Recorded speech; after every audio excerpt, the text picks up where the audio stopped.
How can we apply the same bass to several dances? In this video, let's talk about this. Welcome to this new video. I'm Richardus, a Musicus Practicus, and here on the internet, on the world, on the web, I teach all musicians. I teach all musicians in the world, so on the web, in the world, how to compose music as if you had lived in the Renaissance or in the Baroque. And today we have a very interesting question posted on Pattern by Dylan. Hello Dylan from Illinois, and let's read it. So, hey Richardus and friends, have a question. How do you take a given bass line and apply it to different forms like Neidt shows? Is there a systematic way to do this? Yes, there is. Now, I show you. To follow that, also have been wondering on how to know if your diminutions obscure the rhythmic structure of the form. I noticed in your B minor Sarabande you deliberate accentuate these structural points. Maybe that's the simple but answer by which way I'm assuming depends on the context. Yes, that's exactly, and in answering this point is the answer, but it's how you do it that makes a difference. Now, let's see one thing at a time. First of all, let's answer to the first question, which is a big question.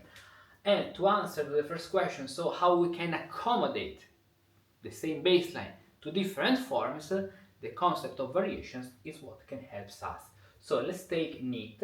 Neidt, and a very interesting project is arriving in August on about Neidt bass, Neidt dances, because in July we finished the suite and dances part, even with a new suite and dance level, but in August I'm planning, it's already ready, the PDFs are already ready, so just the time to make it, a very beautiful project about the Neidt dances. Because Neidt, what does it do? First of all, what is this Neidt? What is Neidt? Neidt is a musical writer, so it's a composer, we can say, of the 18th century, and he has this book.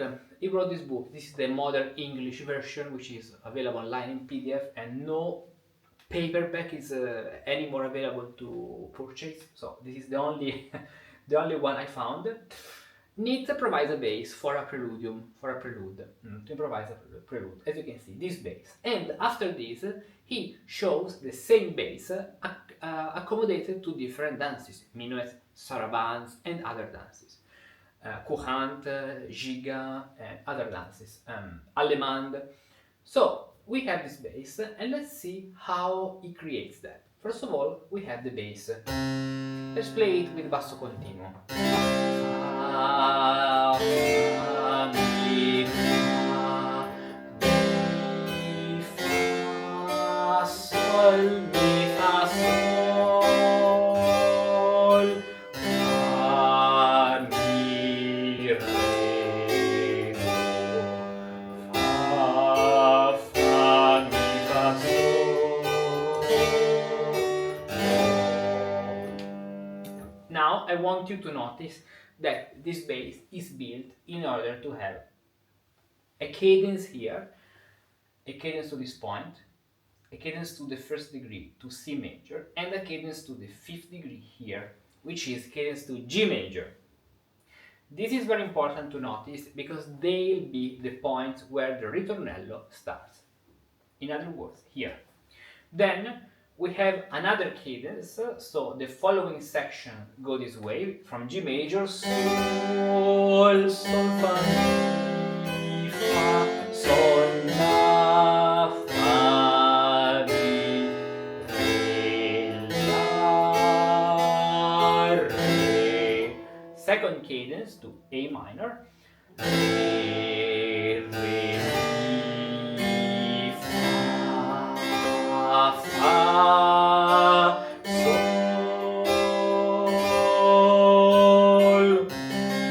Ut. And here the resolution is not present because after this, then I've already made a video about this section actually, because we have the beginning of the chaccona, so the resolution is the beginning of the chaccona. But we are supposed to have a cadence, the first degree. Now, based on these three cadences, cadence to the first degree, to the fifth degree, to the minor relative, so sixth degree, and to the first degree at the end, Then he applies, he accommodates the bass line to the several dances. So we have the allemande bass, where we have the ritornello here, as you can see, and we can see the same notes in the bass. Fa, fa, mi, fa, fa, fa, fa, mi, fa, sol, do, fa, mi, re, do, fa, fa, mi, fa, sol. Of course, we don't have to play this bass this way. When we have the Allemande, we have to improvise a true Allemande, and this is what we'll do in the series in August about rhythm dances, so basically from the next week. I'll show you how to improvise an Allemande based on this bass.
And this is an Allemande. So the bass, the same notes, are set in this case in a very similar way, because the time signature is a common time, 4/4.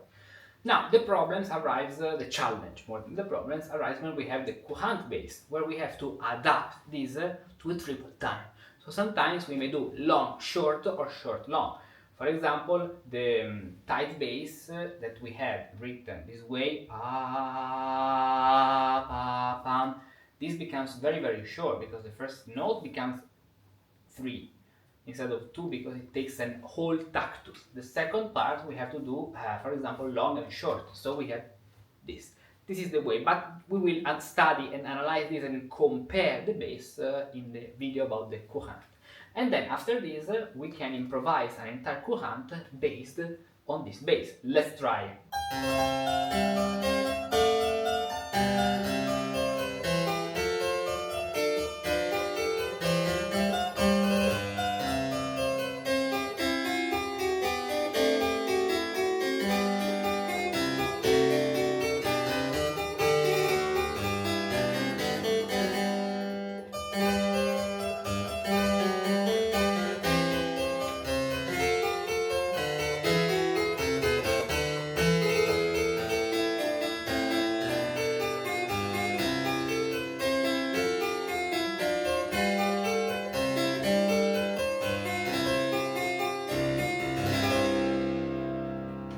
And this is an example of a courant. Then we'll explore the cadences, all the points, and how to do this properly.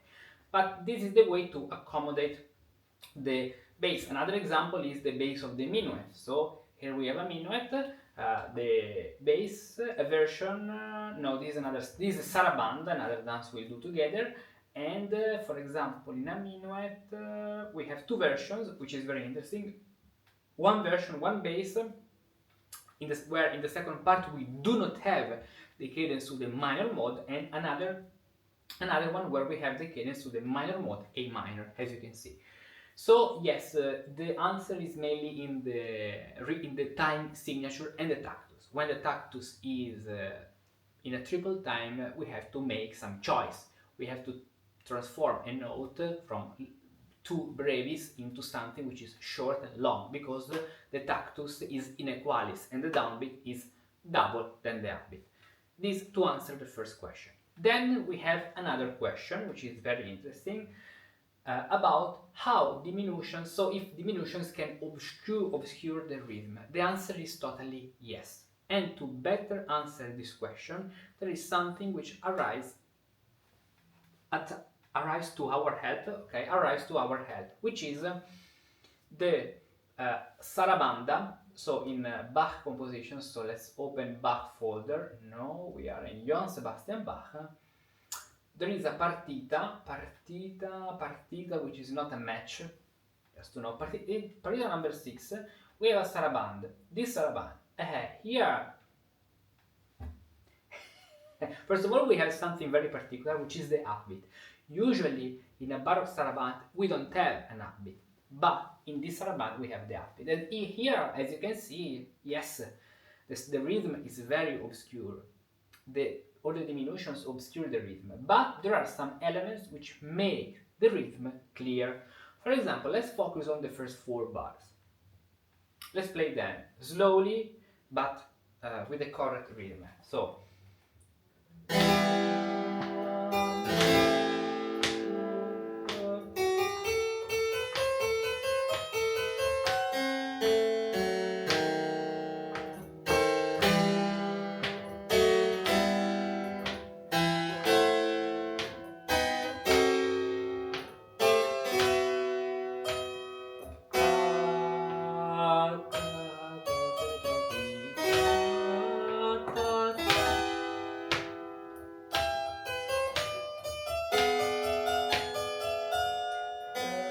what's happening? And then, okay, we have finished our 4 bars.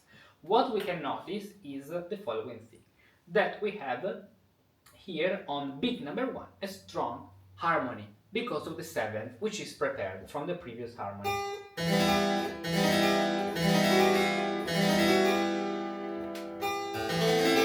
As you can see. So here the accent is on the first beat, then diminutions, and the following accent is arriving on the second beat of the following bar. Why? Because there's like a very long motion movement up to the second beat, where the scale finishes.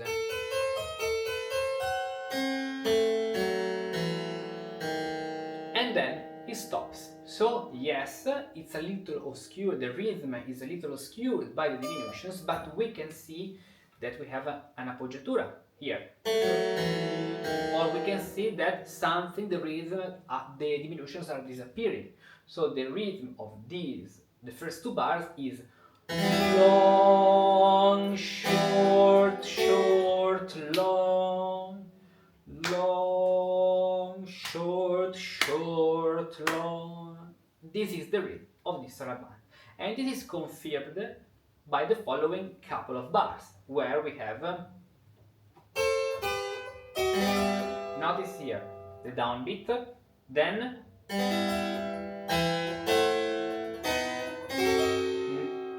very dissonant harmony. Here, in modern terms, is a diminished 7th in the 3rd inversion, but in ancient terms is a 2/4/6 harmony, with the presence of an appoggiatura. And then, and here arrives the downbeat, the strong beat of the dance, the accent of the phrase arrives on the second beat. 1, 2. And then this is followed by another strong harmony. So here these suspensions and appoggiaturas work as an accent.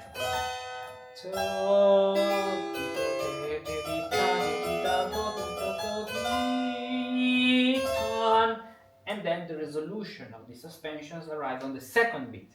So these are the elements to recognize the structural rhythm of a sarabande. This is a sarabande I've never studied, but if you like, I can study the sarabande because it's not so easy to play. I mean, okay, play the notes at the end, they are not so difficult, but to play it to play it good, way well. It's difficult, it's very hard, but I can study this and we can analyze this Sarabande more in depth, because this is a very great work. Because even if we have a lot of fast notes, we can recognize the rhythm of this Sarabande.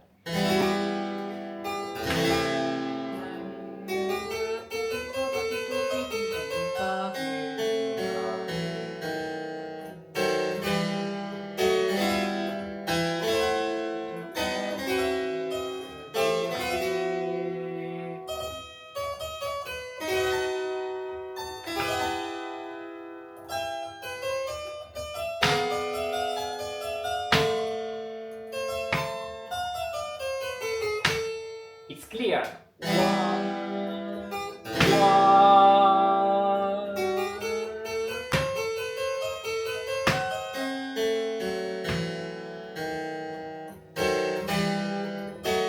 And then going on this way. Pam,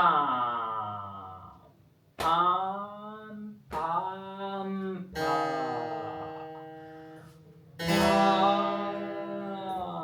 Pam,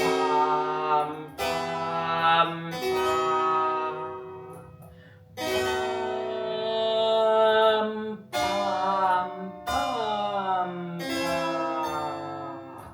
and going on. So yes, diminutions can obscure a lot the Sarabande, but thanks to appoggiaturas, resolutions, suspensions, agréments, even trills, we can make clear, at least in the best way as possible, where the accent of that dance occurs. So this is the answer to these very beautiful questions because they are important. If you make those questions, it means that you are understanding how Baroque music is composed. Here we have a rhythm, because the Sarabande is a dance, and the essence of a dance is not the harmony itself, it's the rhythm. And then with the harmony, counterpoint, and all the other elements, we have to do our best to make clear the rhythm and a good phrasing. Perfect? So join our community on Patreon, where every day we do something new. I post something new to help you learn early music every day. Now we are studying ripples and diminutions. Then we are even reading Matheson. There are other exercises, a lot of things to help your journey, help you learning every day something new. It's a good thing. Or if you want to learn one-to-one music, to compose music in Baroque style, you can even get in touch with me, where we can plan a particular customized path on your specific situation. So see you here for another video. To make mistakes is human. To learn from them and persist, that's the way of a musicus practicus. Whether your musical goal may be, there is a secret formula to reach it. And no, it's not a magic trick, it's something much more concrete. Perseverance in good things. If you study every day, if you learn even just one small thing every day, you're moving forward, always. And one day, after a month, 6 months, a year, 10 years, you look back and realize you have become a different musician, step by step, without even noticing it. That's the spirit of a musicus practicus. That's why every day on Patreon I share new content to help you learn something new every day, support you on your path of study, inspire you with fresh ideas and new musical perspectives.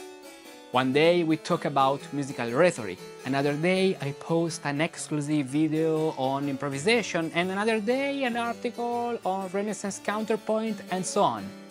Don't miss this opportunity. The choices you make today will shape the musicians you'll become tomorrow.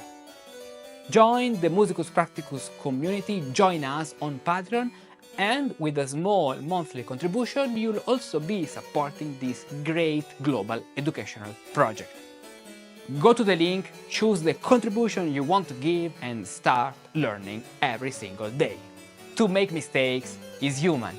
To learn from them and improve every day, that's the way of Musici Practici.